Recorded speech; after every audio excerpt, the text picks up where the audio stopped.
Good evening, everyone. Thank you all so much for coming out on tonight. My name is Danielle Holmes. I bring you greetings from Repairs of the Breach under the direction of Reverend Dr. William Barber II. We are getting ready to get started.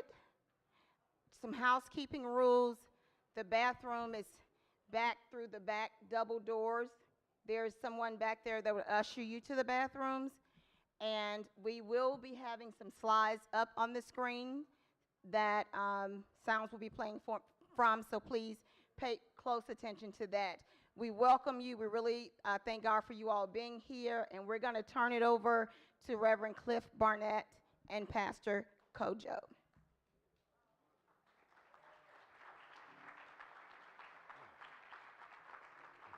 We're glad to see you here. I'm Clifford Barnett. I have the privilege of serving as the pastor here. I've been here going on 13 years. And one of the things that I was thinking about as I was going to greet you today is just to remind us of the desire and needs that we have, to remind us of why we're here, and to remind us that each of us has a great task to do, a great job to do. And so we want to be busy doing the work that will build God's kingdom here on earth as it is in heaven. I'd like to open in prayer. Let's pray. God, one writer says, I can't even walk without you holding my hand. So God of heaven, would you give us wisdom and knowledge? And God, give us energy. Give us the strength that we need to do the work that you have assigned, my grandmama would say, my feeble hands to do. May we be faithful in the things that we do. Now, God, would you bless everything that is said in this place? May it put a smile on your face and encourage us to go out and make our world a better place to live for everybody. For this we ask in his name. Amen. Amen. All right. Brother Kojo, would you like to say hello? Or you good? I'll cover. All right.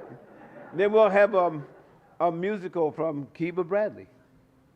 And then following that musical, our guest will be presented.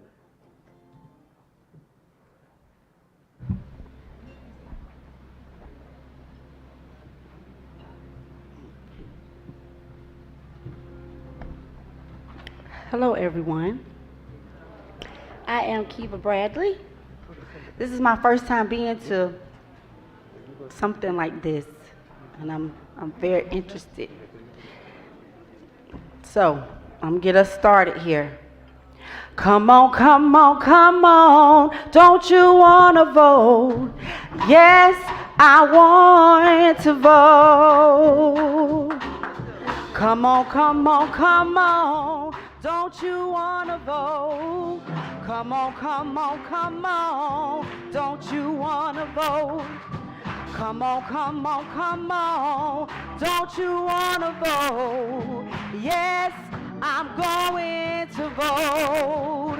Well, come on, come on, come on, don't you wanna vote? Come on, come on, come on, don't you wanna vote? Come on, come on, come on, don't you wanna vote? Yes, I'm going to vote. Oh, I'm voting for health care. Don't you wanna vote?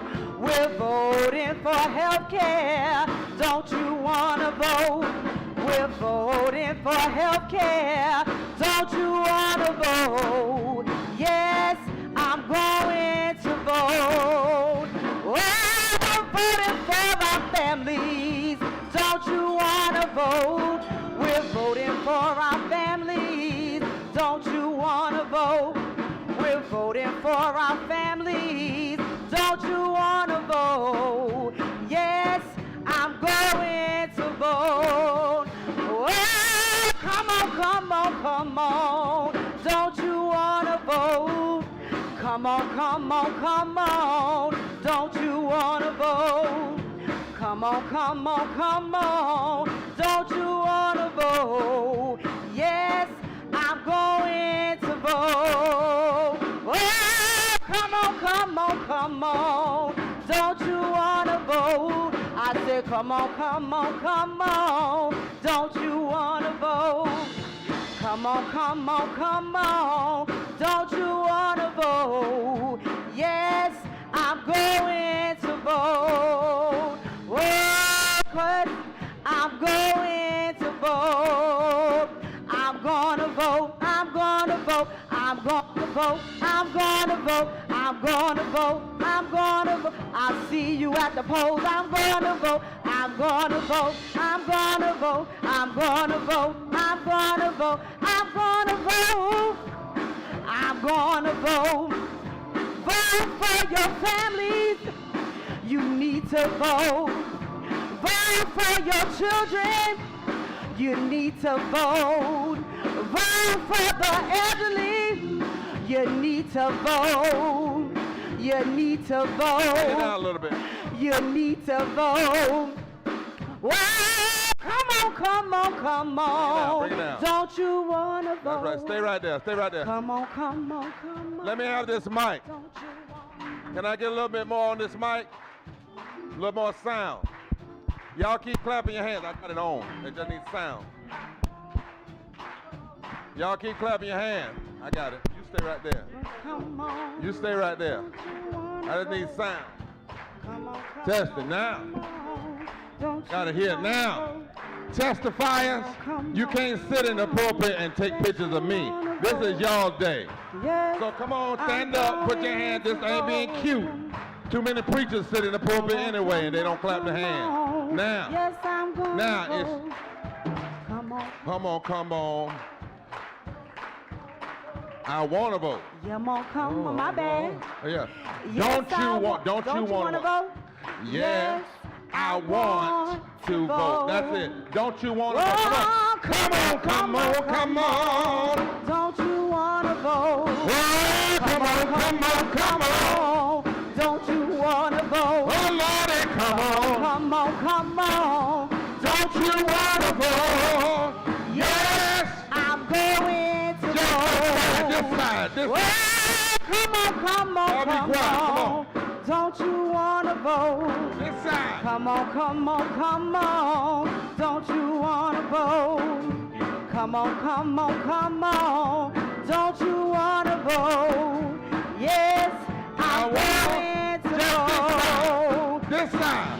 Yes, I'm going Watch me. to vote. This side, Okay. this side. Come on, come on. Come on, come on, come on. Don't you want to vote? Come on this side. Come on, come on, come on. Don't you want to vote? Come on this side. Come on, come on, come on. Don't you want to Laugh vote? loud. Yes. Yes, I want to vote. All the sisters. Come on, sisters. Come on, sisters.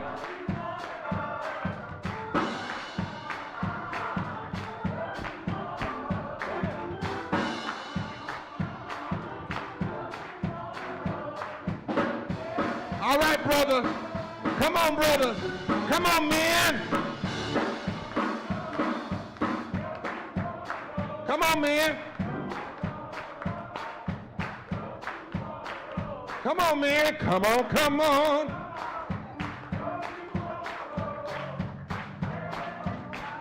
Everybody, no organ, just a drum and a hand clap. Come on. Come on, come on, come on.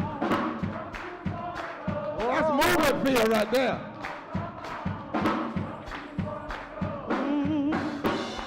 Give me a tambourine somewhere. One more last time, everybody. Everybody. Come on, come on, come on. Don't you want to vote? Come on, come on, come on. Don't you want to vote? Come on, come on, come on. Don't you want to vote? Yes, I'm going to vote.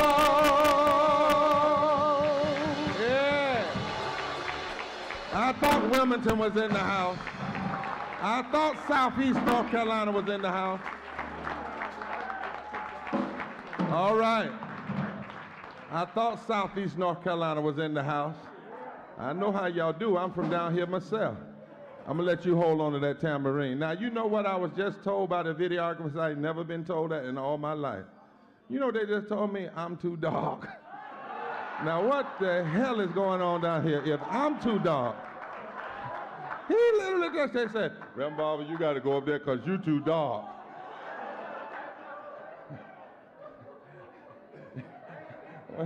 They call me light-skinned. Y'all being funny, right? I'm not too dark. Are y'all being serious?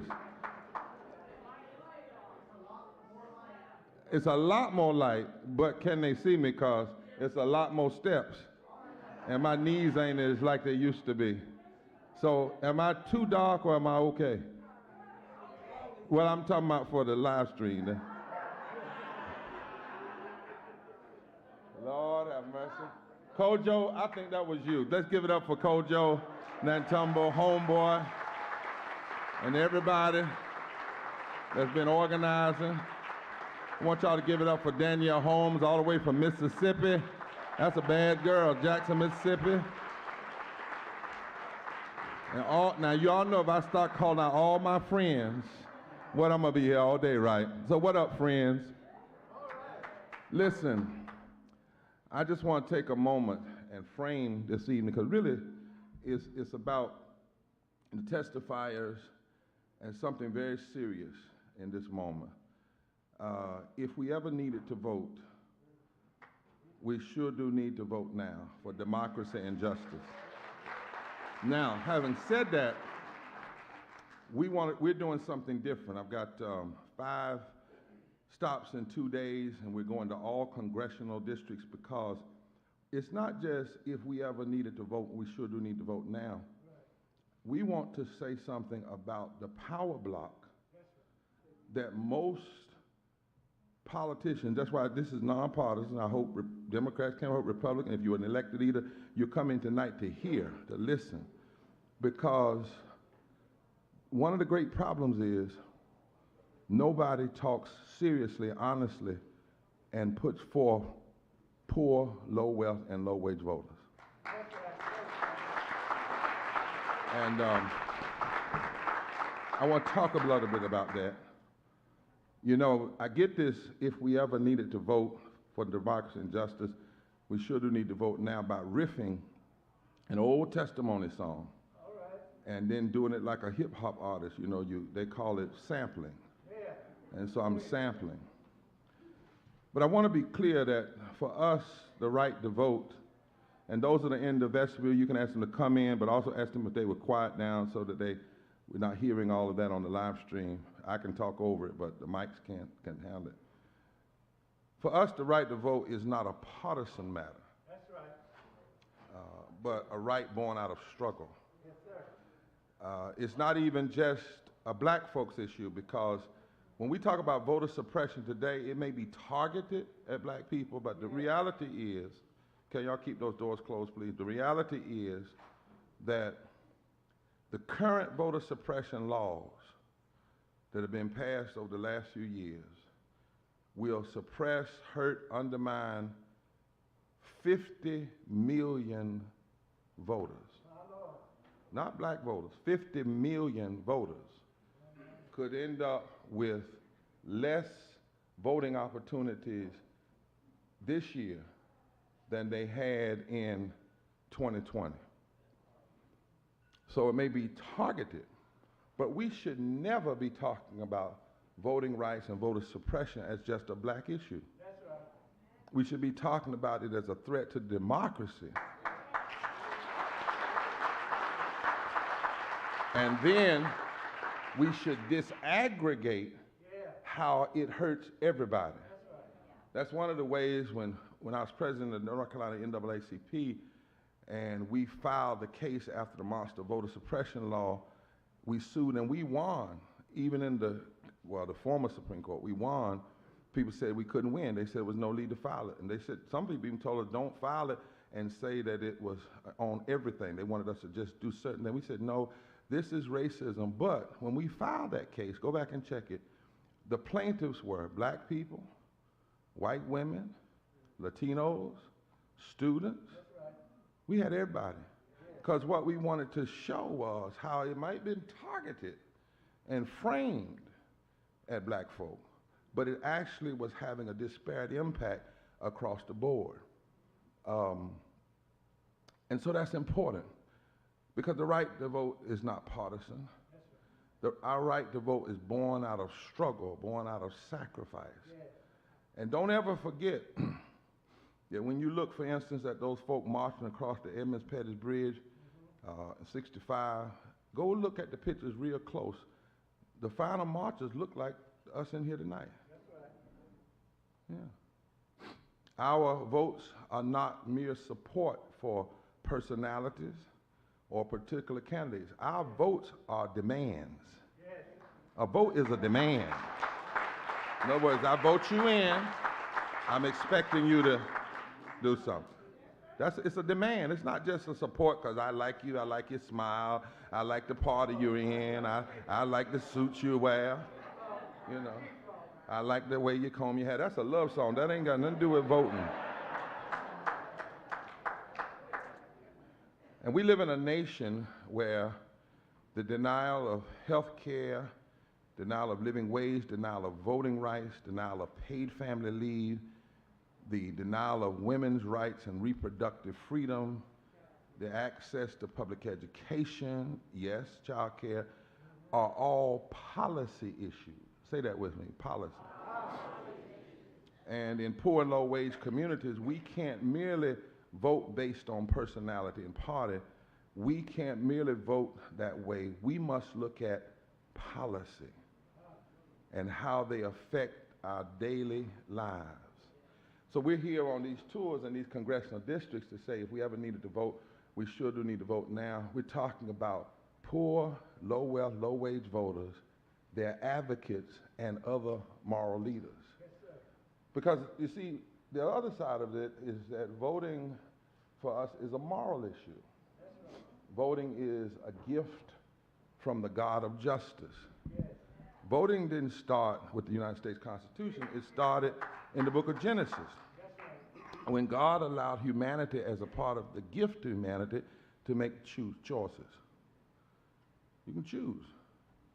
You make a choice.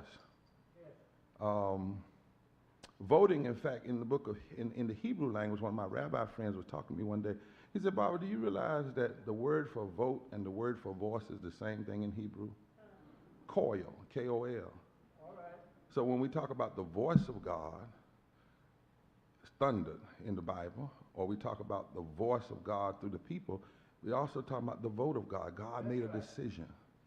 The people make a decision.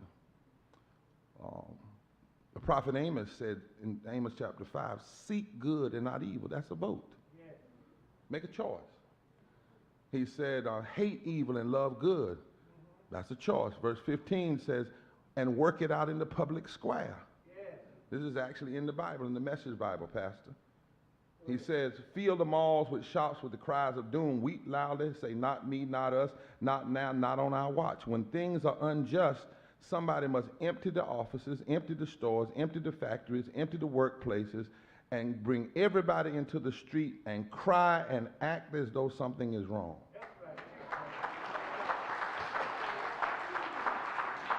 And God says in the same passage of Amos 5, he says, and if I hear you crying, if I hear you registering your vote, if I hear you saying something's not wrong, God says, then I'll help you.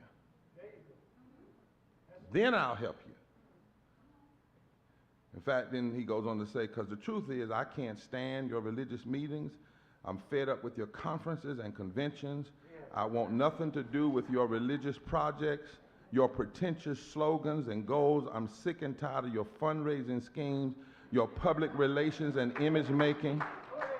I've had all I can take of your noisy ego music.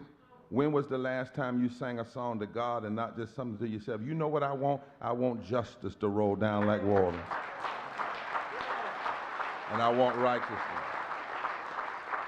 And then Amos chapter 6, verse 1, right after that says, woe unto you who are at ease in Zion. In other words, woe unto you who think you can live on easy street while everybody else is suffering. And then 2,000 years ago, Jesus said, we're going to have to, our vote is going to matter. Because Jesus said when all is said and done, that God is going to judge the nations. He didn't say just individuals, he said the nation. And preacher, you know your Bible, the nations, there means the society.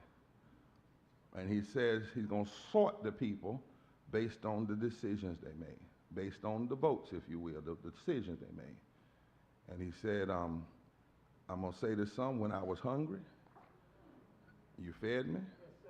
When I was thirsty, you voted and gave me drink. When I was homeless, you gave me a room. When I was an immigrant, you welcomed me in. When I was naked, you clothed me. When I was sick, you stopped by to visit me. When I was in prison, you came to me. And then those who did these things will say, when did we do this? And he said, when you chose to do it to the least of these. See, voting is not just an American thing, Democrat or Republican. Voting is deeply moral. It is a choice. It's the ability to choose, to make decisions. And that's a gift of God. But as they said on the Spider-Man movement, with great power comes great responsibility. And not only is it just from a biblical or Jewish, Hebrew, Muslim, or Hindu perspective, moral, but even in our Constitution, voting is not just first and foremost about party. Voting is not first and foremost about these categories we come up with, left versus right, which really to me make no sense. It's just ways of trying to camouflage. Why don't you just say where you stand? You know, like, well, I'm on the right. Then some folk, we say on the right, then we try to convince everybody they're wrong. And then some folks say you're on the left, which is a way of trying to make you something strange. But the reality is, just where do you stand on the issues? That's what we need to know. Because in the Constitution of North Carolina, Article 6, you know what it says about voting? Every person in the United States and every person who's been naturalized 18 years of age and possessing the qualifications set on this article shall, not might, shall be entitled to vote. That's right. At any election. At any election by the people of the state. See, the elections are not by the politicians. That's right. The elections are by the people of the state. And then in Article Chapter 11, verse 4 in the Constitution, that every state legislature swears to uphold. I'm going to read something. I'm going to ask you when the last time you heard them talk about this. Democrat, Republican, governor, all of them, lieutenant governor, attorney general, all of them swear to uphold this.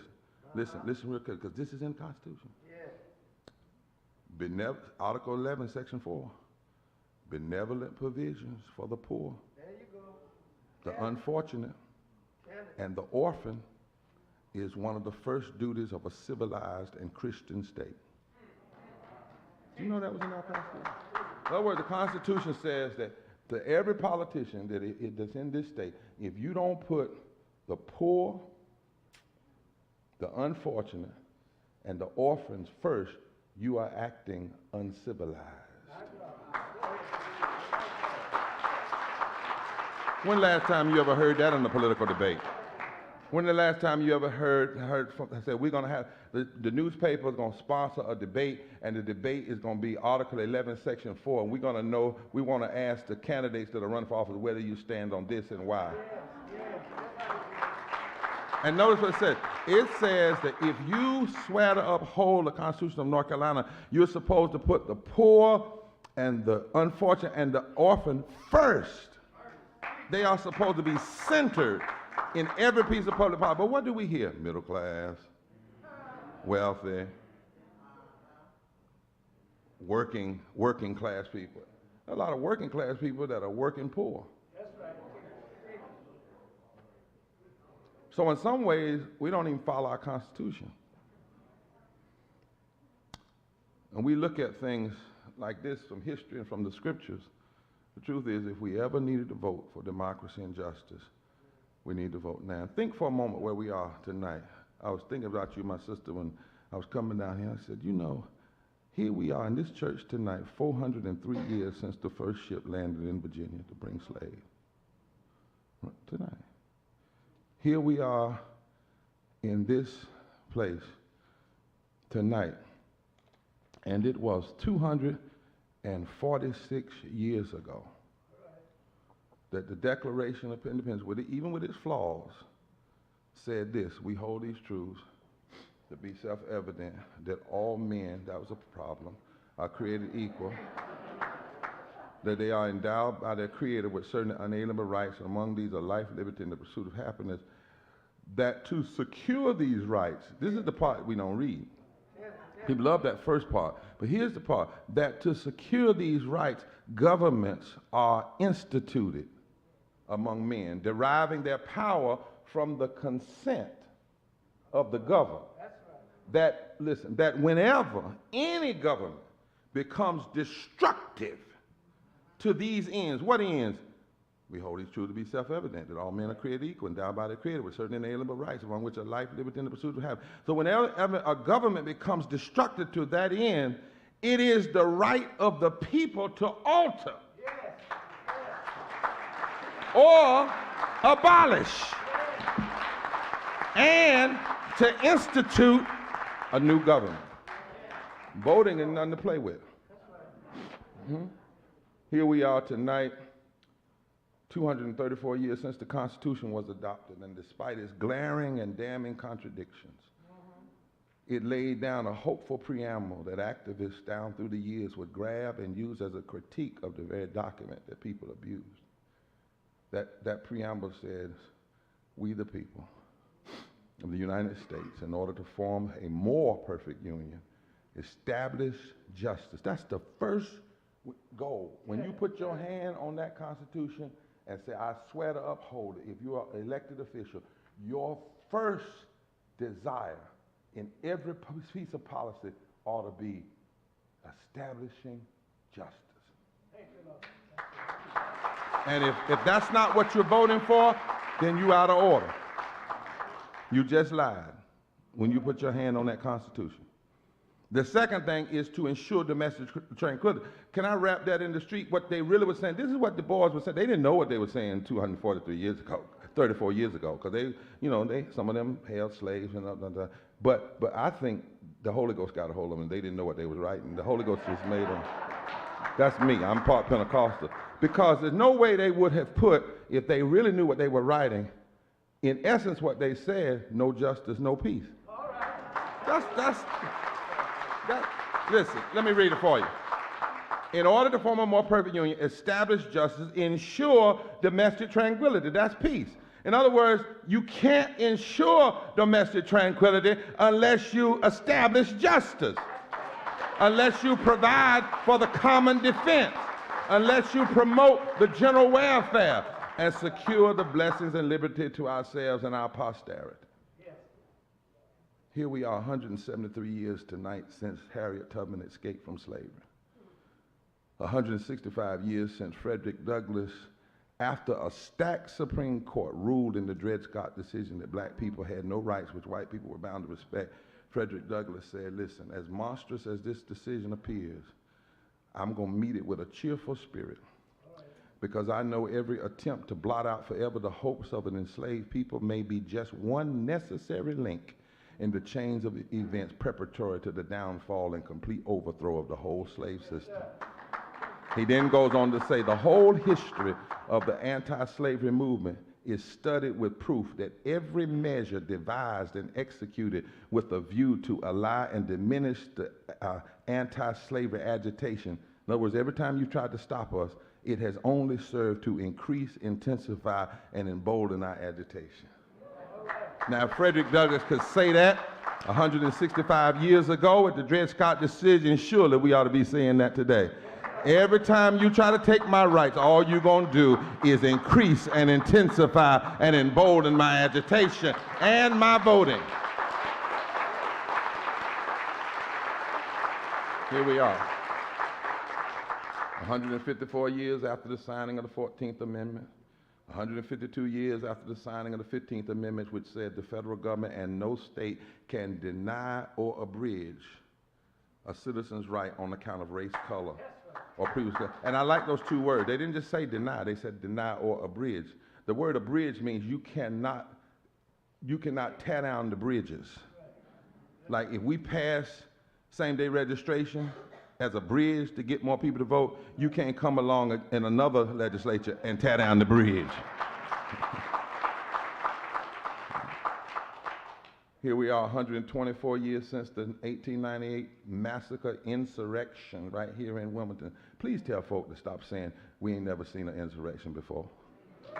Wouldn't y'all in Wilmington like them to stop saying that? You know, January 6th, we've never seen an insurrection.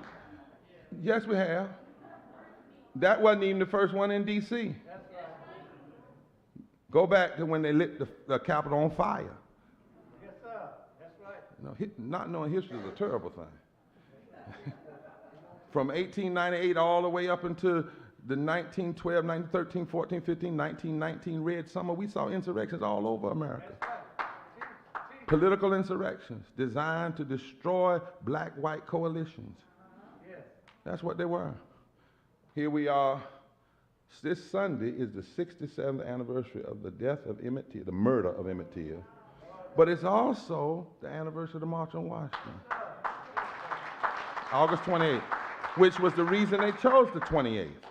They chose August 28th because it was the anniversary of the murder and killing of Emmett Till. And what they were, in essence, were saying is, if you kill one of our boys, then we will destroy your entire system of segregation. In other words, you mow down one of our boys, we're not going to kill ourselves, we're not going to blow up our communities. That's what they said. Instead, we're going to go after the system that created the possibility of the death in the first place. Here we are. Here we are, 57 years after Bloody Sunday.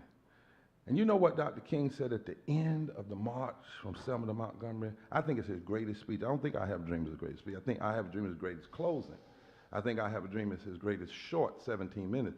But his greatest sermon was at the end of the Selma to Montgomery march, when he took about an hour to preach, and he walked the nation through the first Reconstruction. He alluded to Wilmington in that speech because he talked about all of the mobs and massacres that were occurred to end Reconstruction. But in the middle of that sermon, he said these words. He says, the reason segregation came into existence is because the segregationists, they segregated Southern minds from honest thinking. They segregated the Negro from everything. And watch this. And that's what happened when the poor Negro and poor white masses of the South threatened to unite and build a great society, a society of justice where none would prey upon the weakness of the other, a society of plenty where greed and poverty would be done away with. In other words, segregation and the teaching of segregation was not just done because somebody hated people because of their skin. It was because of a fear of black and white people coming together in a powerful voting bloc. And that's why the thing that the Southern aristocracy has always feared the most is a room like this getting together. And then a room like this getting together that's not going to be bougie, but's going to work in and among and with poor and low-wealth people of every race, creed, and color. And so here we are. But the reason we must vote is not just because of all this past history. The reason, if we ever needed to vote for democracy and justice, we should need to vote now, is because of the present pain. Because of policies that have been pushed, not just in the last 2 years or 3 years, but policies that have been pushed and promulgated since the Southern strategy in 1967, designed to split black and white people from working together. Yes, sir. And to create ways to separate them by using the anger against the civil rights movement, the anger against the gay movement, anger against the women's movement, anger against the anti-war movement as wedge issues to divide the very power blocks that could change the country for the better. What's the pain that exists today? As we sit in here tonight, y'all, 140 million people live in poverty, low wealth, and low wages. You hear what I said? 140 million. The reason I've been gone out of state, and some of y'all haven't seen me as much. I mean, some people got reasons. They say I've been gone, but they don't know. They lie. I've been gone because I've been in Appalachia. up in Kentucky, in East Kentucky. I remember one time they told me, you go up there, they're going to kill you. I said, no, they're not. They said, you don't know them people up there? I said, yes, I do. That's Harlan County. That's where the war on poverty was started. Harlan County is the county that Justice Harlan came from, who was the only white Supreme Court justice that voted against Plessy. You don't know who's up there. All right now. Harlan County and Eastern Kentucky is where the song was developed that the young people sing today. Which side are you on? There you go. That's right. West Virginia is where black and white miners fought together in the 1920s against the bosses and the government joined together and dropped Molotov cocktails on top of black and white miners. West Virginia left the South because it didn't want to be a part of the Confederacy. You don't know who they are. I've been out at the Tenderloin in San Francisco, down on the border, Texas, up in the mountains and in the eastern part of the state of North Carolina, up in Binghamton, New York. You don't think about the poverty in upstate New York and upstate, not just in the urban centers. I've been on the farms with white farmers who are committing suicide at a rate higher than any other demographic because of what's happening to family farms. And some of them will commit suicide, but they do it in a way to make it look like murder so their family can at least live off their insurance because they're so strapped, you know. And what you find is there are 140 million poor and low-wealth people in this nation today. 43%, Kojo, of the entire nation is poor and or low wealth. Think about that for a minute. Not 10%, not 20, 43%, almost 50%. And over 52% of our children are poor and low wealth or low wage today. Right now in America, over 50 million people make less than a living wage. They go to work every day, they work, they make less than a living wage. Restaurant workers make only $2.13 an hour today. Most restaurant workers couldn't qualify for COVID relief because they didn't make enough base pay. Today. We've not raised the minimum wage for 13 years in this country. It's at $7.25. And in 1963, they proposed at the March on Washington a $2 minimum wage, which indexed with inflation would be $15 today. Today, we have 87 million people in this country who are uninsured or underinsured. Think about that. And every politician that goes to D.C. gets free health care because we pay for it. How do you get free health care that's paid for by the people, but then you don't want the people that voted you in to have the same thing?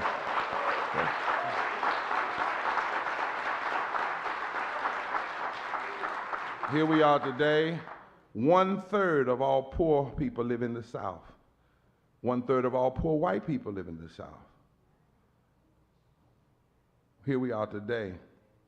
There's not a county in America where you can work a minimum wage job of $7.25 and afford a basic 2-bedroom apartment. Right. Nowhere in this whole country. Nowhere. Huh? And in North Carolina, you have to work 87 hours a week on minimum wage to try to afford a basic 2-bedroom apartment and maybe eat meat twice a week and have a used car, if at all. And this is before the pandemic. Let's not get it twisted. This is even before Trump. This is not a partisan thing. I'm talking about policy, y'all. The policy that right now in America, when we talk about poverty, of that 140 million, 43%, 26 million black people are in poverty and low wealth, but that's 60.9% of all black people. So 60% of all black people are poor and or low wage. Now there's 66 million white people, 40 million more in raw numbers, but that's 30% of white people. 68% of Latinos, 68% of Native Americans, Indigenous First Nation people are poor and or low wealth. And I won't do it, this aggregation. Now in North Carolina, for instance, in North Carolina before the pandemic ever hit, 48% of North Carolinians are poor and low income. When is the last time you've ever heard a politician in this state run and say, let me tell you what my policy is going to be for the poor and low wealth of this state? And yet 48% of this state are poor and or low wealth. That's 4.7 million people. That's 60% of our children, 1.3 million. That's 49% of women. Women, in fact, are the highest demographic power. Not black women, white women, just women, 73 million women. The majority of the people who are poor are white women and women with children, white women, women with children who work. Do you hear what I'm saying? 40%, 62% of all people of color in North Carolina are poor and or low wealth and low wage. That's 2.3 million people. 39% of white people are poor and or low wealth. That's 2.4 million. So there are 100,000 more poor and low wage white people in this state by raw numbers. But black people, people of color, are almost 40% higher. When's the last time you heard somebody run for president? When's the last time the media has sponsored a debate on if you get elected, what are you going to do to address the reality of almost 50% of the nation? Right now, as we sit in here tonight, 700 people die a day from poverty before COVID. From poverty, just the cause of poverty. That's 250,000 people a year, y'all, that were dying from poverty. Since COVID, poor people died at a rate 2 to 5 times higher, whether you're in a poor white county or poor black county. We did a study, and it's proved that poor people died at a rate 2 to 5 times higher. So the pandemic didn't discriminate, but our policies did. Our policies did because before the pandemic, we called people service workers who work certain areas. During the pandemic, we changed their title to force them to have to go to work. We call them essential workers. That was a word change, but it was also a policy change. It's like being an airline pilot. If you're essential as an airline pilot, you can't strike. You're essential. But as they were called essential, they were treated too often like expendable. Because even during the pandemic, no living wage, no paid family leave, no health care.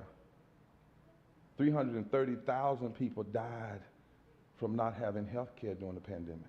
They didn't die from COVID, they died from not having health care. 181,000 veterans in North Carolina have incomes below $35,000 a year. 25% of North Carolina's veteran population is poor and or low wealth. There are 1 million people in North Carolina who are uninsured.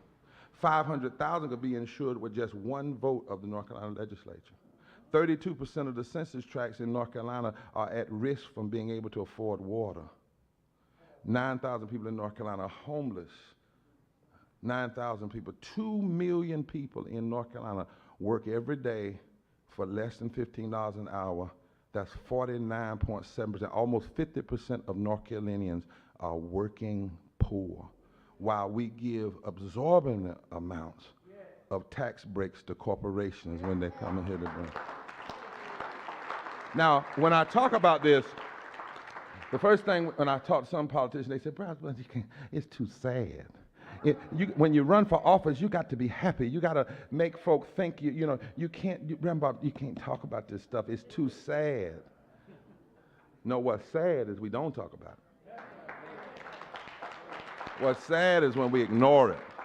And that's what these congressional gatherings, the repairs of the breach, and our partners are doing. We're trying to stir this up because there's some hope inside those numbers. I'm going to come back to it in a minute. But what the pandemic did is it didn't create this, it exposed it.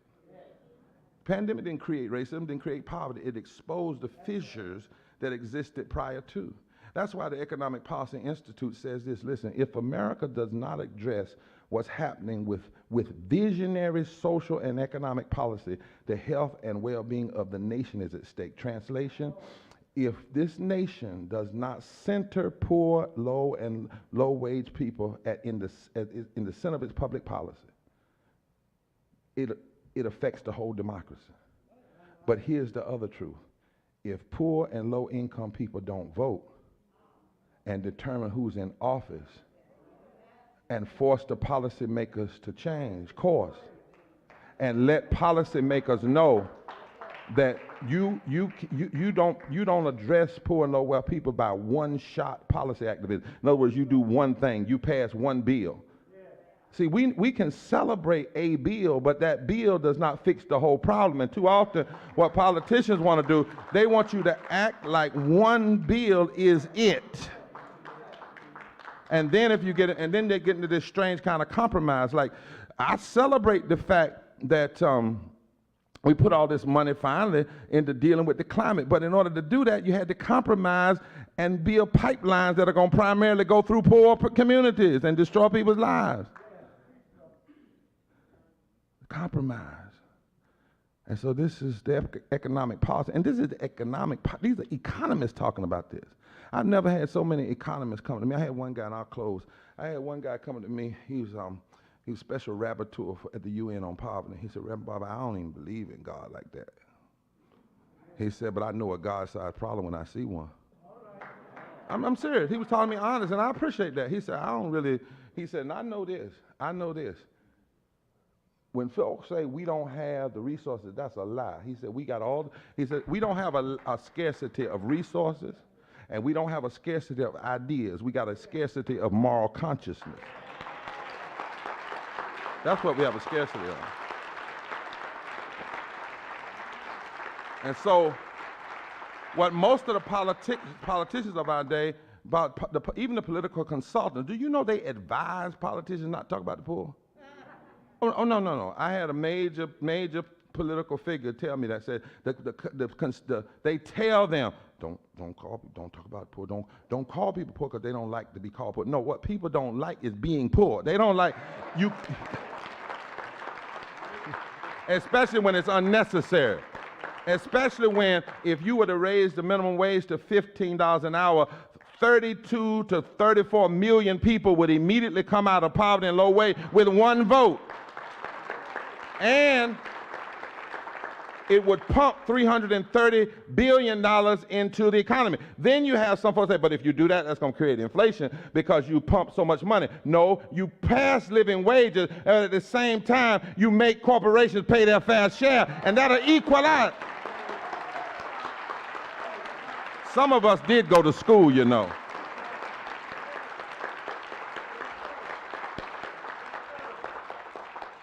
But here's my closing. Absent a radical policy change, then there's a good chance that we will never see the kind of comprehensive change we need. But in the face of the realities that I just listed and so many more, we must resist the calls for normalcy. We do not need genteel politics which cover up gross inequality.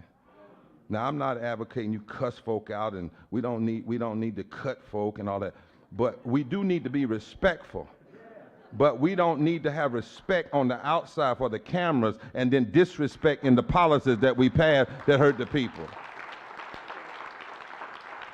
See, I used to watch mob movies, you know, the mobsters, since they put them on TV, you know.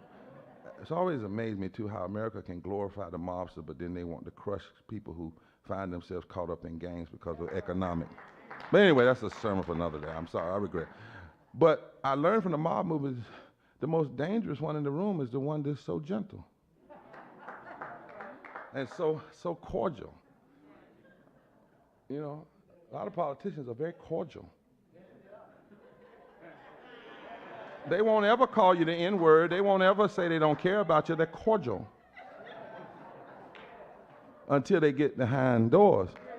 And then those policies aren't cordial because they'll keep you from having your living wage. They'll keep you from health care. And that's not being cordial, that's being conniving.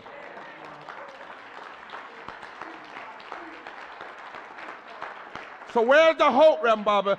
I'm going to do it, let y'all hear the testifiers to put a face on this reality. Then I hope everybody here will sign up and we will go to work the next 50 days in this county and in this district, hitting the doors of poor and low wealth and low wage folk all over this county. And turn out, here's the hope. You heard me say there are 140 million, right? Poor and low wealth people. You heard me say that over 4 million, millions of people in this state are poor and low wealth, and you heard me say that's over 47% of this state. But what you also did not hear me say yet is that of the 168 voters who cast a ballot in the last election, 58 million were poor and or low wealth. So poor and low wealth and low wage people now make up 35% of the voting electorate in the last election. Watch this now. This cuts against the common misperception that poor and low wealth people are apathetic. And we did another study and found out that when poor and low wealth and low wage people vote, they do not vote mostly against their own interests. They vote progressively. The problem is many don't vote, and when you go find out, and we did a research called Waking the Sleeping Giant with Columbia University and Howard University, and we went all over, and the number one reason poor and low wealth people don't vote is this: nobody talks to us. It's not voter suppression. It's not. The second reason is voter suppression and the lack of, transportation. But the number one reason is politicians don't even come in our community. They don't feature us in their commercials. They don't talk to us. They don't have press conferences with us. Huh? In North Carolina, there were 4.1 million eligible low-income voters. Approximately 2.6 million were white, 1.1 million were black, and another 178,000 were Hispanic. White low-income voters accounted for 28% of the total votes in 2020. Black low-income voters accounted for 12%. Hispanic low-income voters accounted for 1.2%. I'm getting to some hope here. Watch me. Now we know in this country that poor and low wealth and low wage voters represent now 33% of the entire electorate in the country. In battleground states like North Carolina, Georgia, Ohio, Michigan, poor and low wealth voters now represent 45% of the electorate. I'm going somewhere. I'm going somewhere. I'm going somewhere. You see, God's got this math. And if you are disrespected long enough, and if you get pushed down long enough, God will fix it so that the stones that the builders rejected flip, and they become the cornerstones of a brand new possibility. So now poor and low wealth voters represent over 30% of the electorate generally, over 45% of the electorate in battleground states, which means that we don't have to wait for them to talk to you anymore. If we organize and vote, you make them talk to you. And that's one of the reasons why you don't hear a lot about poor low wealth. They don't talk about it because the status quo on either side is kind of afraid of that. What if all these poor and low wealth folk really do start voting? I mean, what if these black folk and white folk get together because they start figuring out if you can't pay your light bill because you poor, we all black in the dark.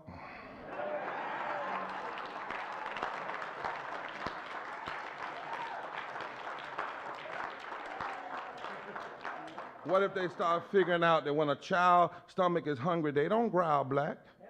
That stomach doesn't growl white. That stomach growls pain.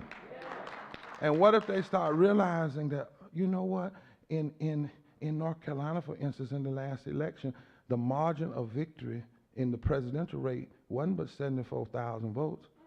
679,000 poor and low wealth voters didn't vote. The margin of victory in the Senate race wasn't but 95,000 votes. 679,000 poor. And if you register and mobilize just 20%, not 30, just 20% of poor and low wealth voters that did not vote, just 20%. Right, in fact, it's 19% really. That changes everything. 19% of poor and low wealth voters who come together and decide to vote in a block, and when you start getting down to the county level and the state legislature level, it's even less than that. Because a lot of these people are winning state senate seats and state, 5,000 votes here, 3,000 votes here. And you might have in an area 20, 40,000 poor and low wealth folk that didn't vote. So now, poor and low wealth people have to recognize this ain't the time for compromise. This is not the time for sitting back. We got to understand this is the time for standing up. These are critical times. And if your vote wasn't so powerful, people wouldn't be working so hard to keep you from exercising.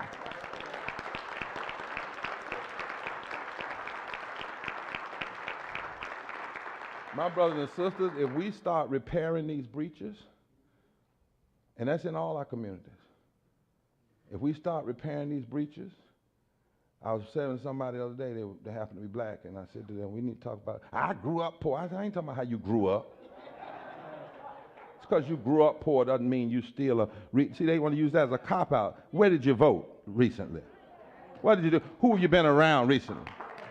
When you have your organizational banquets, are the tickets so high that poor folk couldn't even come there if they wanted to? Talk to me, somebody. Huh? But what if in this room we start organizing, we hear the voices you're getting ready to hear, we look at every piece of public policy and we ask the question, how does this impact poor and low wealth voters and low wage voters? Because if it hurts them, it's wrong for everybody. And then what if we decide we're going to go after that 19% from now until November? And what if we're going to go after that 19%? And when that 19% makes a difference, we're not going home now. We're not going home and sit down. We're going to say, wait a minute. We have spoken, and we don't intend to be silent anymore. And we want to see public policy on the table and pass that reflects the power of poor and low wealth voters that you have seen. That's what we want. And if you can't do that in the next election, we'll primary everybody and start sending some folk home. But what we're not going to do is be silent anymore, because our vote is our voice. I told y'all in Hebrew the word for vote and voice is the same word, koil. That's what the rabbis taught me, K-O-L. It's the same word in Hebrew for vote and for voice. And so, my brothers and sisters, I got 5, 6 of these to try to do in 3 days. I'm not leaving because I don't want to stay. I want to leave the community here and organize here and build up. I just came by, invited to come by, just to try to throw a little spark in the mist. Huh? I just want to give a little, I want to footnote your possibility. I wanted to put some empirical data that's alongside the possibility of your organizing. And I want to say that when we see politicians that pander to bigots and race baiting, and never in history have we seen so much money being spent to resist equality, and the gross sums of money being spent to take us backwards is lewd, is pornographic, is blatant. These are troubling times. Corporations are being treated too often like people, and people treated like things. And yes, we see a step maybe here and a step there, and we celebrate that, and we're glad about that, but we need more than a step. We need to take the whole journey toward dealing with the realities of poverty and racism and ecological devastation and denial of health care and militarism and the false moral narrative of religious nationalism. These are critical times. So I don't know if Republicans are going to show up at the poll. I don't know if Democrats are going to show up at the poll. But I know that poor and low wage and low wealth people that represent 45% of this electorate, we better the hell show up at the poll. What I know is we don't need to be an immoral insurrection. We don't need that. And we also don't need pessimistic resignation. What we need in this moment is a moral and engaged resurrection and a third reconstruction. That's what we need, because every problem that we see was caused by policy, and if it was caused by policy, it can be fixed by policy. I wish I had a witness here. And if Harriet Tubman could get 500 slaves out of slavery, and she didn't have email, she didn't have text, she didn't have Twitter, she didn't have a car, all she had was faith in God, a .38 pistol on the side in case you needed to go to heaven rather than go back to the slave master, moss on the north side of the tree, and a North Star into the middle of the night. She did more with less. Our parents did more with less. With less, they beat slavery. With less, they beat Jim and Crow. With less, they beat lynching. With less, they beat the KKK. KKK. With less, they beat those who tried to block women from the right to vote. With less, black and brown and white people form unions with less, and we must do more with more since they did less with less. Go get everybody you know. Knock on the door. Snapchat them, Instagram them, FaceTime them, Facebook them, everybody you know. Tell them it's time to show up and let your coil, your voice, and your vote speak for you. And you know what? God's got a strange way, because every time we do what we're supposed to do, then God has a way of showing up. Because you got to put works with your faith.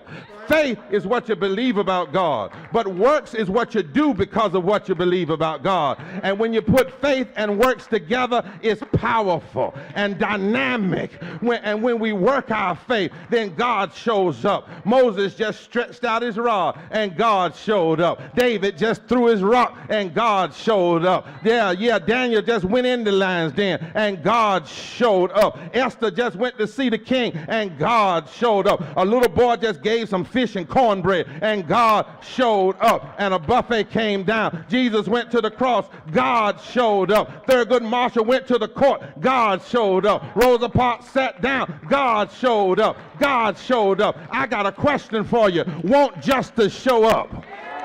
If you do the works of justice, won't justice show up? If God has made it so that poor and low-wealth black folk and white folk and Latino folk and Asian folk and native folk are now that have the ability to be the chief cornerstone of a new reality, that the stones that the builders rejected, touch your neighbor, say, you, that's who it's talking about, you. In all the ways people have rejected you, now there's so many of us that have been rejected. If all the rejected get together, if all the rejected get together, those have been rejected because of your sexuality, those have been rejected because of your poverty, those have been rejected because of your skin color, those have been rejected because of mistakes you made, those have been rejected because of where you are, those have been rejected because of the kind of job you work. If all the rejected get together, what a day! What a day of transformation it will be. And it might as well start right here in North Carolina. What do you say? Can we all get together? If we ever needed to vote, say it with me. If we ever needed to vote for democracy and justice, we sure do need to vote now.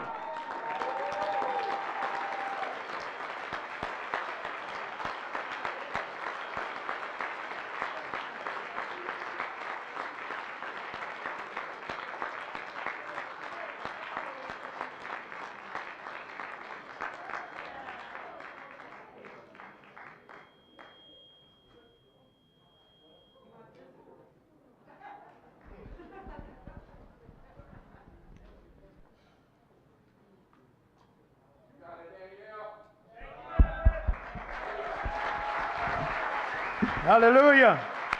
Hallelujah. Don't y'all get quiet yet. Don't y'all get quiet yet, because there's a lot more to go. Did you hear the message? Did you hear the evidence? You know what we're here for. You heard the evidence. What is the verdict? The verdict, there you go. What is the verdict? Vote.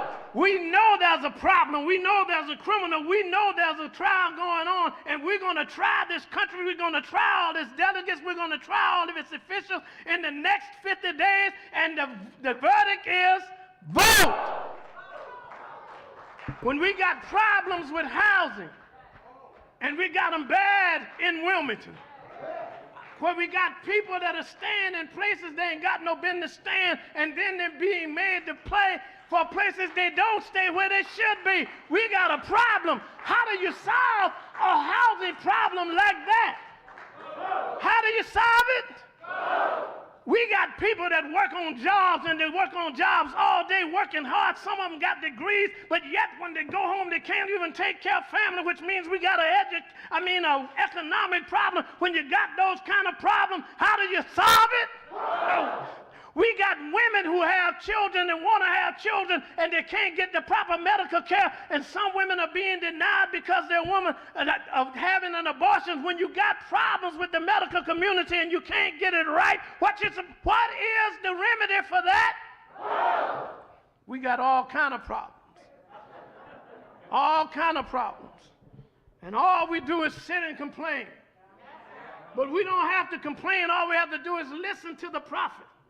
Listen to Dr. Barber, and I've been around him a long time, and I've heard Martin, I've heard Malcolm, I've heard all our brothers and sisters, and I can tell you he is the most prophetic, most profound, most intense, and most accurate speaker, leader that we have in this country, at least in the last 60 years. There's nobody like him, and he tells you the truth. And if you believe in what he say, then you ought to follow and do what he say. Are y'all listening to me? So what do we need to do? Now, we don't want you to leave here tonight without signing up. Not to vote, you got to register for that. So we want you to get registered, but we want you to sign up to work with us, because we need to have a whole army in this city going door to door, going building to building. We need a whole army in this city to drive people to get votes out of vote. We need an army in this city to get the people to the polls. We need an army in this city to win and to have everybody vote, to make sure that whoever gets in office in whatever city, whatever county, whatever state, they're going to represent all of us, not just the wealthy, not just the rich, not just those who don't give a hoot, but they're going to represent all of us, and we're going to vote for people not because of the way they look, but because of the program they present, because of the policies they talk about. And if they don't do that, we might run them out on the rail. Y'all listen to me. So we got some people here now that's going to talk about the issues right here in New Hanover County, ones that you ought to know about, and if you know about, you ought to be more attentive to. And the only reason you're not attentive to it because you ain't paying attention, you think it won't hit you, but I guarantee you, if there's a storm, some of that water going to run on your house too. And there's a storm coming in this country. There's a storm been going on in this city. It's too many in this people that don't have housing. It's too many people don't have medical care. But with the housing situation, do y'all realize too many people don't have housing? And this is the richest country in the world. Y'all listen to me. And those people that don't have housing, they still don't have answers. So if they can't vote for themselves, we can vote for them. Y'all listening to me? So we want you to hear just a few of the people here tonight and listen to what they have to say. But first, we have a video that y'all need to see, and it's very, very serious. So we want you to watch this video for just a few moments. And then the next person we're going to hear is Brother Andrew Jabo. And he's from the New Hanover County community. He's a community organizer. And he's going to talk about food insecurity and lost wages and low wages. Now, y'all know, most of y'all, I don't care how pretty you dressed up, y'all ain't making that much money. But there's too many of y'all in here, and I'm one of them. I've been checking the cabinet for the last 2 years, and even more in the last 3 months, because we're spending more money and ain't got much left. So we need to understand about the problems and why we have those problems and how to address them. And how do we address them? All right. Now, Brother Andrew, can you speak to us? Oh, yeah, we're doing the video. I'm sorry. Go ahead. I get caught up, you know. My name is Vivian Henry. I'm from Minnesota. I'm one of the 1.8 million people in the state forced to live in poverty. I'm pissed as hell because I shouldn't have to be here today, because poverty is a policy choice in the richest nation in the world. I battle 4 mental health challenges that have been extremely debilitating in most of my adult life. For the past 7 years, I've had to battle many times for Social Security disability. I survived on just $585 a month from state general assistance and food stamps. If I didn't live in public housing, I would be homeless. General assistance wasn't raised during COVID and hasn't increased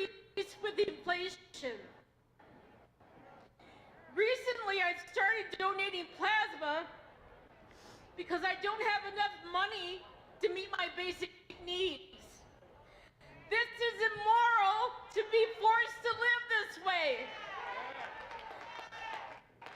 The state of Minnesota has declared me disabled 3 times, but that doesn't automatically approve me for Social Security disability. This is asinine. How can I be declared disabled by the state only to have the federal government deny me benefits? I had breast cancer scare in 2018, and now I need a 3D mammogram and breast MRI each year for the rest of my life. But I fear losing my Medicaid due to the lack of consciousness of many politicians who could care less about whether I live or die. I'm here to say that if Congress can repeatedly afford to give corporate welfare to the rich, then Congress can afford universal health care for all. So that people don't go bankrupt or are forced to use a GoFundMe to cover medical expenses. Scarcity is a massive lie. This is why we're here. We won't be silent anymore. Thank you. Give it up. Give it up.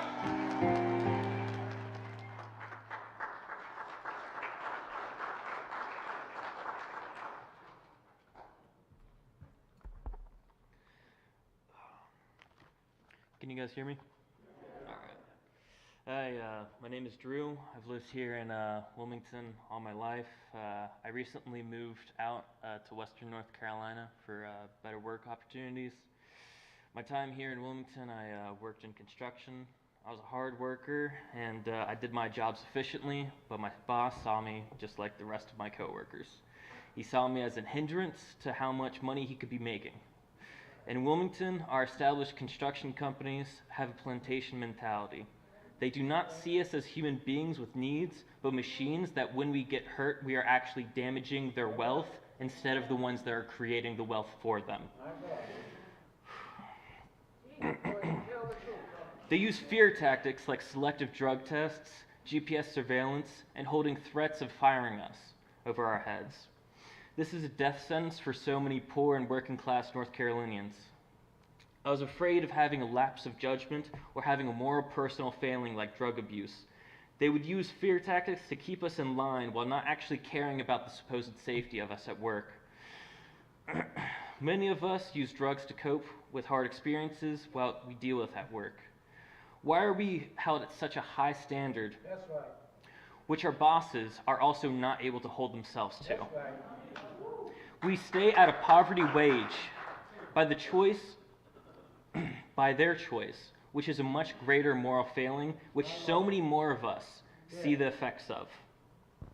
We need to go out and vote for people who represent us and are actually willing to make these changes of these moral crimes. We're the only ones who are able to change our conditions and willing to look after each other. We're the ones who are able to show up and hold the representatives to their word. Together, we hold the power.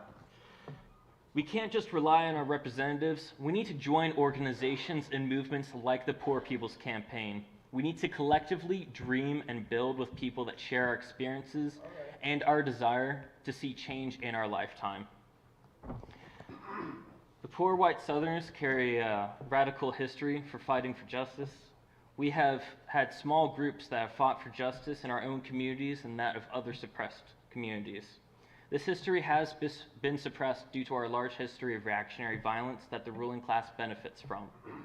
In 1969, poor white Southerners from Appalachia and North Carolina sat in Chicago in the Rainbow Coalition with radical blacks and Puerto Ricans to fight for all poor people.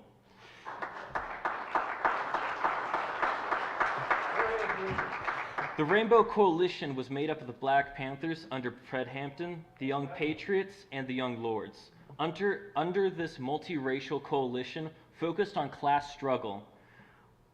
Sorry, I lost myself here. We are focused on class struggle. We were able to fight for welfare, health care, and maternal care for all communities throughout this radical community action. We need to build these types of coalitions that go across boundaries of race, gender, creed, sexual orientation. We are all poor and working class. We are the only ones who are willing to change the world and are able to change the world. All power to the people. Thank you.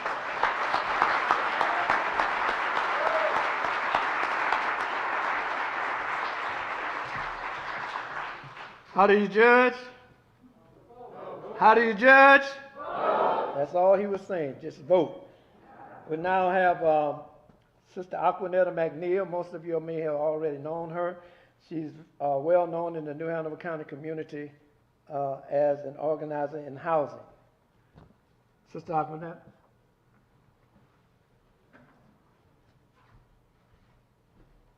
Good evening. As he says, my name is Aquanetta McNeil. I am a lifelong resident of Wilmington, North Carolina. They asked me to come here this afternoon to talk about the housing issues. So, I think that one of the problems that we have in Wilmington, North Carolina is that landlords are not being held responsible for the atrocities that they commit. And when I say atrocities, I mean they don't fix up the apartments, knowing that the apartments or dwellings are not considered livable. And they continue to do so because there have been no consequences. The consequences are given to the residents. When we have mold issues or when an apartment is considered not livable, it's the resident who has to move. And they have no care as to where we end up, how we're going to live, how we're going to be treated. To give you a prime example of what I'm talking about, when Florence came, of course you know that several apartment complexes in Wilmington, North Carolina were closed. So these people had nowhere to go, and yet the landlords continued to say this is a hurricane issue, and it was not. It had been documented several times through different news outlets that several of these apartment complexes had been had mold issues before Hurricane Florence. But everyone wanted to blame it on Florence.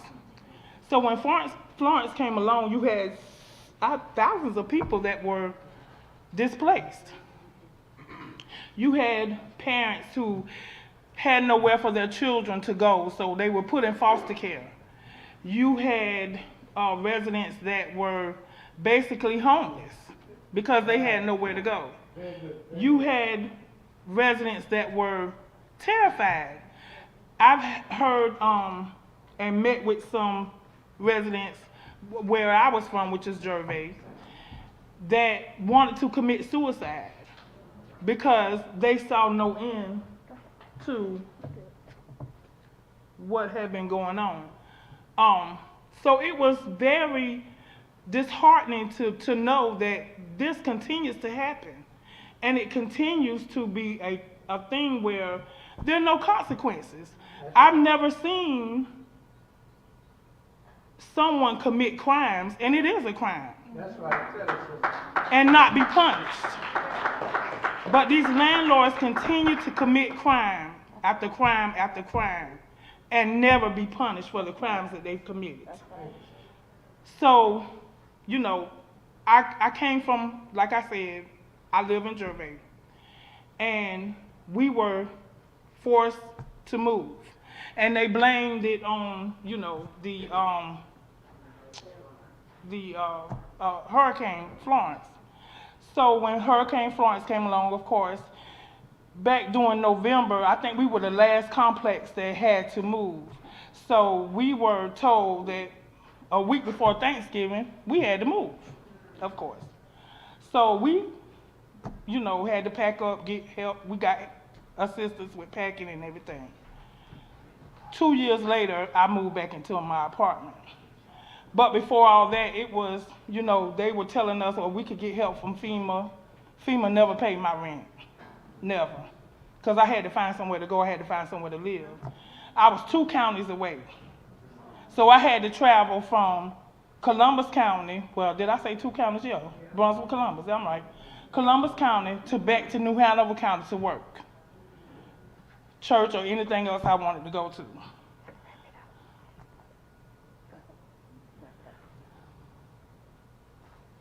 Laws need to be put in place so that this does not continue to happen.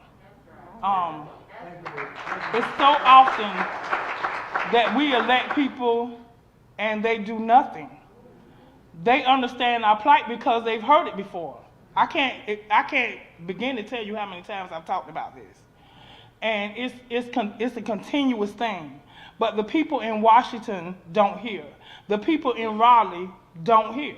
And I'm not going to say they don't hear. They don't want to hear. So it's very hard to have faith in my people. I have faith in God. But it's hard to have faith in people who get in these positions and have no resource or recourse for me. I think that whenever these properties are managed, they need to be inspected. They need to be inspected correctly. We need to stop putting people in these dwellings and saying, here you go, whatever goes, goes. And then after that, you want to put us out because you don't have the right materials. You haven't used the right materials. And you haven't used the right resources in order for us to be able to live safely.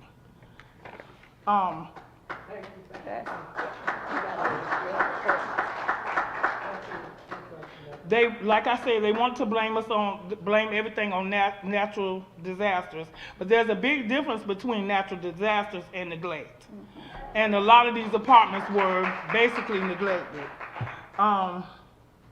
They keep telling me to wrap this up. So I just want to say this is not a Democratic or Republican issue. This is a human issue. And that's what we want to be treated like human beings at the end of the day. And, you know, they were saying they wanted to see the face. So this is my face. I'm human. I want you to see what I go through and continue to go through, because they told us that once again we've got to move because they have not completed the apartments like they were supposed to. So now they're telling us we have to move again. So when I vote, I will be looking to see what you're going to do about housing.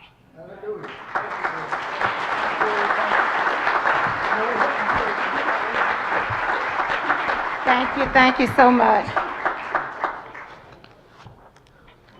Next, we would have Daquan Peters with New Hanover County Second Chance Alliance coordinating voting rights, and we're going to ask all speakers to please keep it to 2 minutes.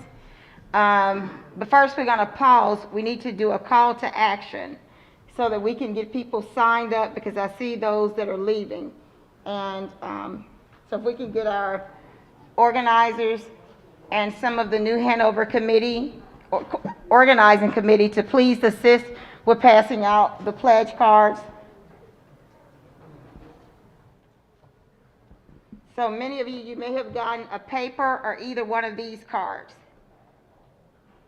And these pledge cards are simply volunteering to do something, participate in the GOTV for midterm election. This is how we're going to move North Carolina forward. We need everybody on deck.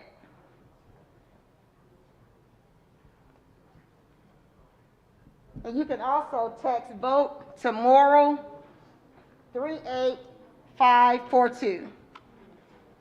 You can take out your phones and text VOTE, V-O-T-E, or Moral, M-O-R-A-L, to 38542. I'll say it again. Text VOTE. It's on the screen? Okay. Can y'all see it? Okay. I have on glasses and I still can't see, so.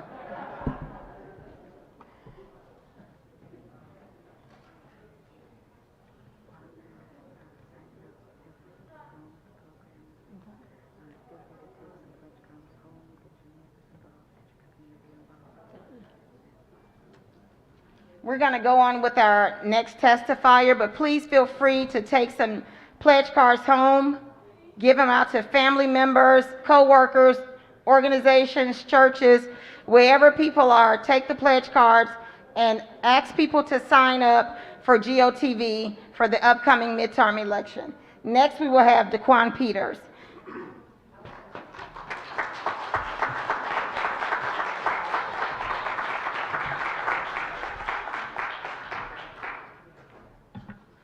Thank you for having me here. My name is Daquan Peters, as she said. Excuse me. And I'm the New Hanover County Second Chance Alliance Coordinator, also an organizer for Forward Justice. And I'm here today to speak about Unlock Our Vote Freedom Summer Campaign. And what our Unlock Our Vote Freedom Summer Campaign is, what we've done is unlocking the rights for votes of people who have been entangled in the criminal legal system and ended up with prior felony convictions. So what we've done in the state of North Carolina is we've successfully restored the rights to over 56,000 people in the state of North Carolina who has previously had them taken away by discriminatory, unconstitutional disenfranchisement laws. What that means is, and I don't think people, politicians, elected officials, anyone who carries that title of elected official that does not see us as human beings or does not have a second chance in their heart for individuals who has been entangled in the system, yeah, that means it's a problem. Because that's 56,000 individuals that people has been demonizing, outcasting. We carry so many collateral consequences when we come outside a prison with criminal convictions on our records. I'm a formerly incarcerated individual myself. I'm currently on federal probation, and I just got my right back to vote. So what do you think I'm doing?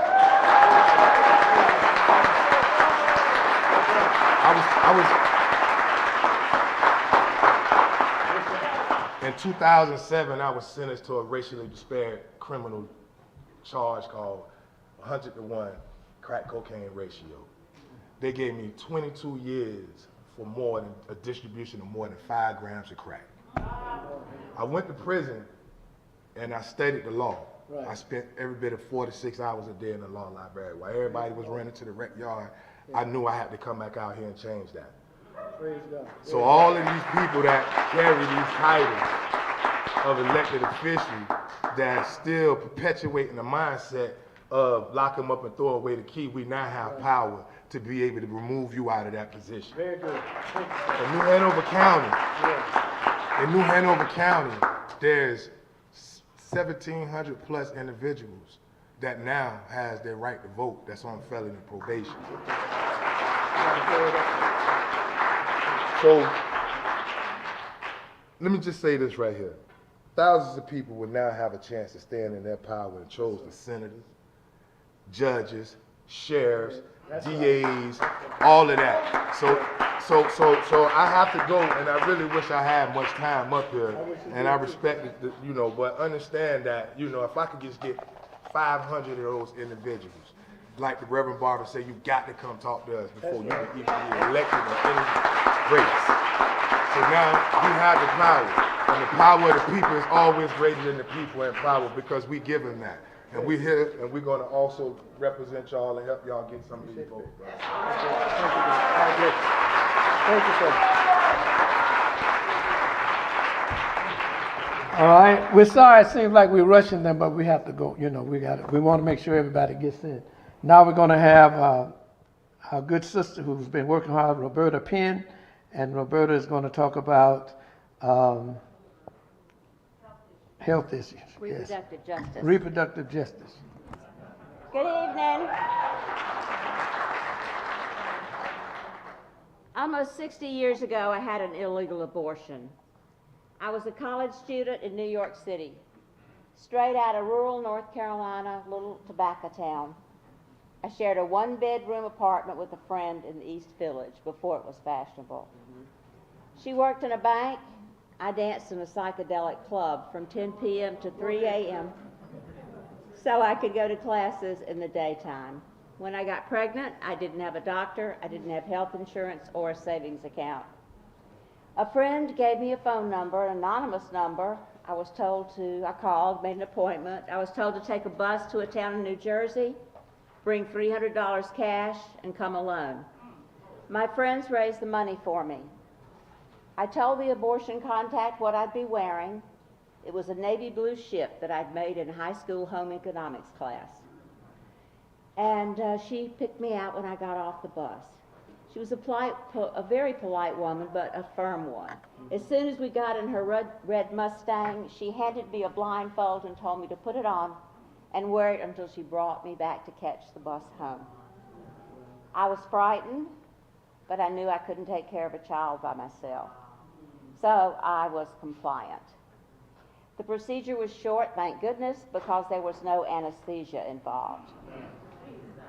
I was taken back to the bus station, given a little brown envelope of some antibiotics, and went home. I survived and that experience and have thrived, but I believe one of the reasons I live to tell this story today is to bear witness to how inhumane women are treated simply for wanting to make choices about their own bodies.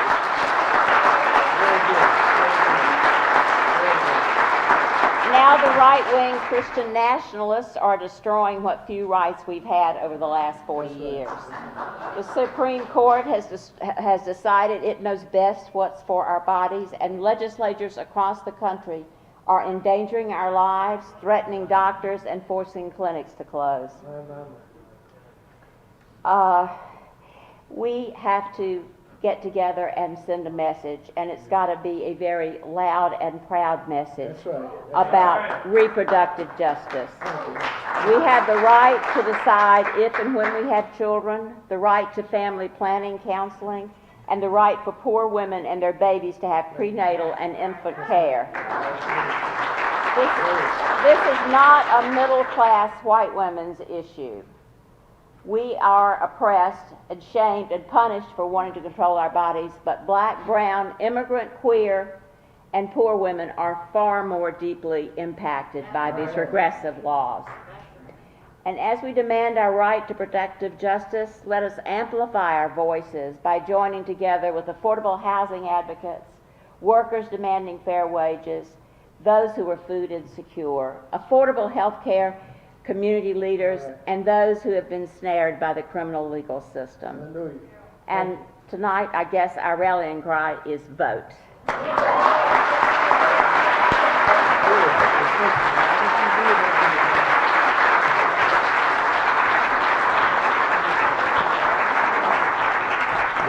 Boy, that was deep. Y'all need to listen. We now have Miss LaShonda Wallace, who is is a family nurse practitioner with Novant Health. She's come to talk about health disparities.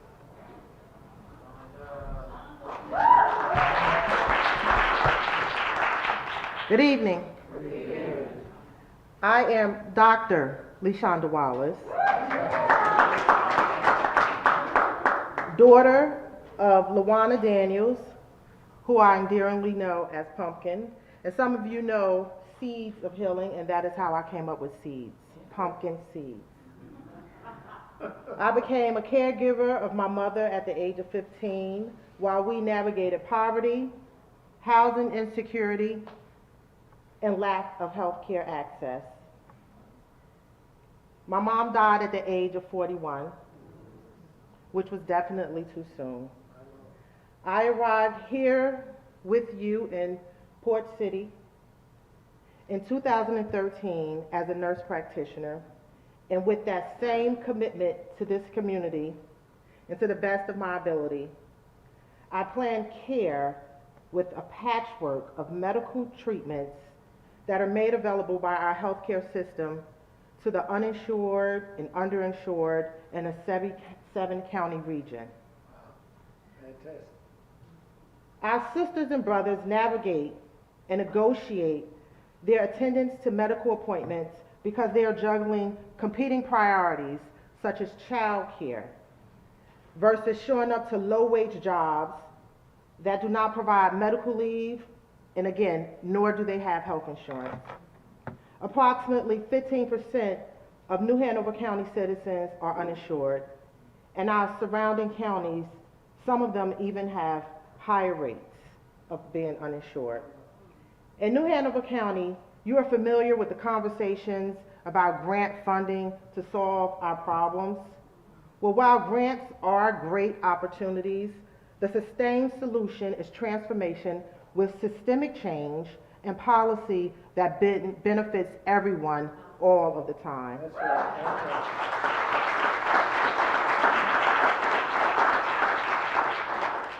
Healthcare access for all will open doors for continuous mental health services, substance use rehabilitation, preventative services, health promotion, family planning, nutrition services, dental and vision care.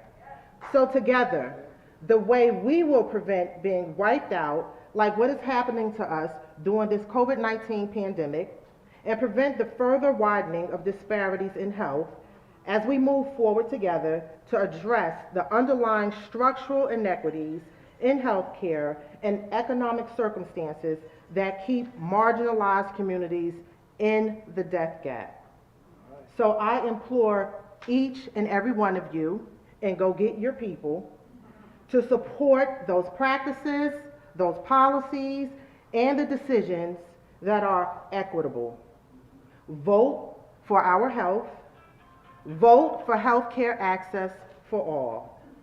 So forward together and not one step back.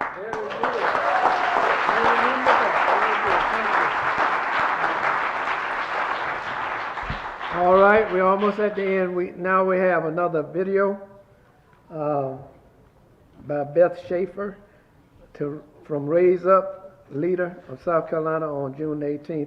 Call to action.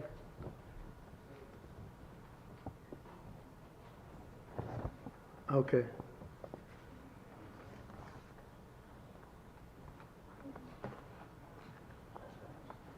For 15 and a union. If you can't hear it, no need looking at it. How y'all doing? My name is Beth Schaefer. I'm with Raise Up, Charleston Fight for 15 and a union. I have been struggling to pay my bills since I've been working at 16 years old. I work full-time at KFC and a second job at a gas station. I work 64 hours a week, 7 days a week. I am exhausted. Yes. My wages are so low that I'm facing eviction every month. Eviction would mean that me and my disabled father would be homeless. I know I'm not alone. There are so many people who work for billion-dollar companies and still end up homeless. Why? Because the federal minimum wage is sentencing us to poverty. My home state of South Carolina is like the rest of the South and the Midwest. Our minimum wage has not gone up in 13 years. Our government is catering to corporate greed, and us workers are paying the price. That's right. And it's disproportionately black and brown workers, especially women of color, who are carrying the burden of a minimum wage in this country. So we demand that our government raise federal minimum wage to at least $15 an hour. We demand that our government pass the PRO Act and make it easier for workers to form unions, because we need a collective voice on our jobs. Low-wage workers, we run this country. It's our labor that creates wealth. We have so much power than we realize. When we organize, we have the power to change this country. So keep organizing and keep fighting. Very good. Very good. Very good. All right, I want to introduce you to,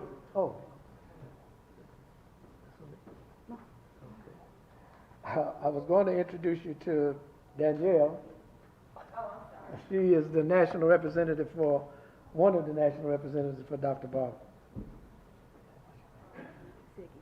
And I also have Siggy, who's going to say something to you before I make the closing remarks.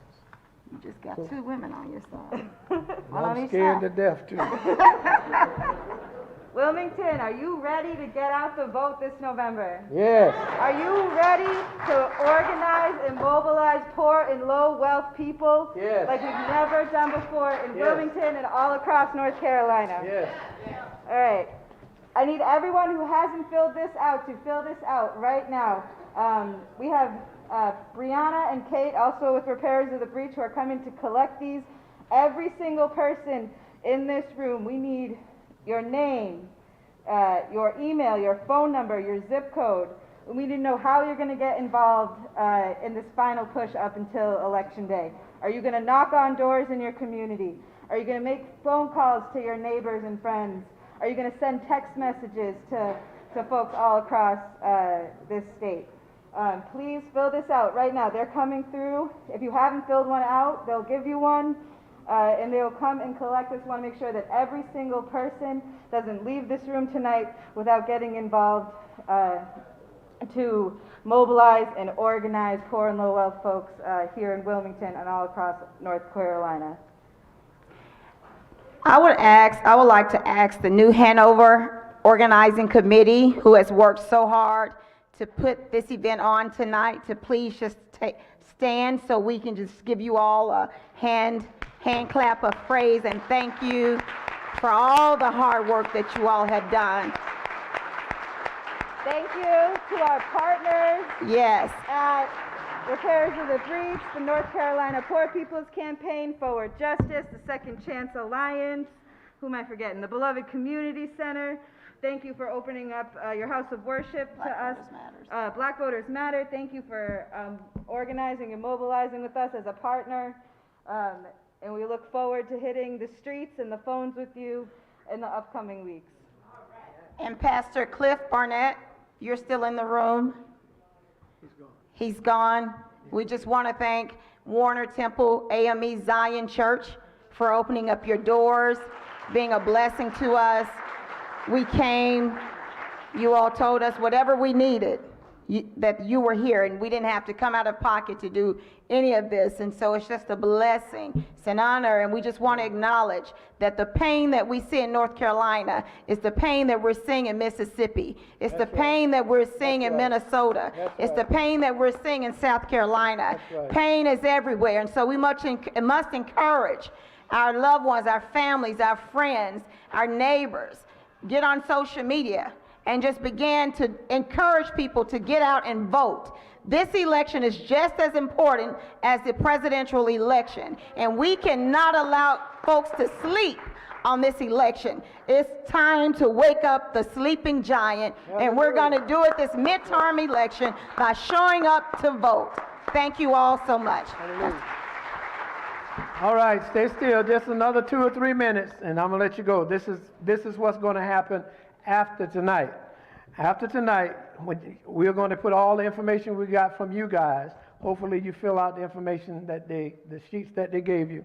And the most important thing is within the next week, we'll be contacting you, asking you, referring to you based upon what you said you'd be interested in doing. And we're going to be mobilizing Wilmington behind the Repairers of the Breach as well as the Poor People's Campaign to get out the vote. So we need everybody to do everything they can. Once you fill out the information, connect with other people across the city, across the county, or wherever you are, and try to get them to get involved.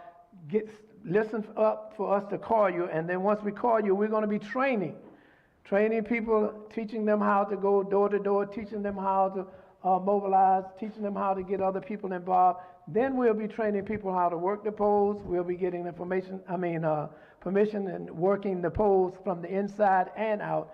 But we're also going to put together a network how to get people to the polls. So we need all of y'all to be a part of that. Y'all got cars, ain't you? If you ride the bus, you can go ahead home. But no, we need everybody to be a part because we want to get people to the polls. Are you listening to me? Yeah. We want to get people to the polls, so we're going to be, we're going to be drafting all of you. So please, when we call you, when we get in touch with you, let us know if you're willing to work with us. And that's the most important thing, and that's the thing that we like. Again, we appreciate you being here. please stay in touch. Please look for a call or look for some kind of contact from us. And when you get that contact, please respond because we're going to hit the ground running. We only have about 60 days before voting. It is a lot to do. And we got to get out and let people get excited. Were y'all excited tonight? Did y'all understand how serious the situation? And there's one other thing that I didn't say. That if we get the people out and we get out the vote, and if we come together and stay together, we're going to change this city. Are you listening to me? We're going to change the city because we're not just going to vote. We're going to take some actions against the city and the county. You listening to me? We're going to take some actions against the city and the county, especially about this housing, especially about school. But we can't do it without you. So we thank you all for coming. God bless you. Please go to church tomorrow. And one more thing before you got to go to church. But sister, hold up, huh? Sister Sonia is going to be having an anniversary celebration tomorrow of the 59th anniversary of the March on Washington, which is tomorrow. We want to make sure that everybody attends. There she is. You can get her with her and she'll let you know. It's going to be tomorrow at 2 o'clock, 4 o'clock, I'm sorry. I was going to get you all there early so you can get a spot. But anyway, we want you to be there. Please pay attention and listen. But thank all of you for coming. To God be the glory. We thank you for your patience. We thank you for your time. But please, listen out for all messages and all contacts because you'll be hearing from us real soon. Y'all take care. God bless you. Let's give God a hand clap of praise. Hold on. She got one more thing to say.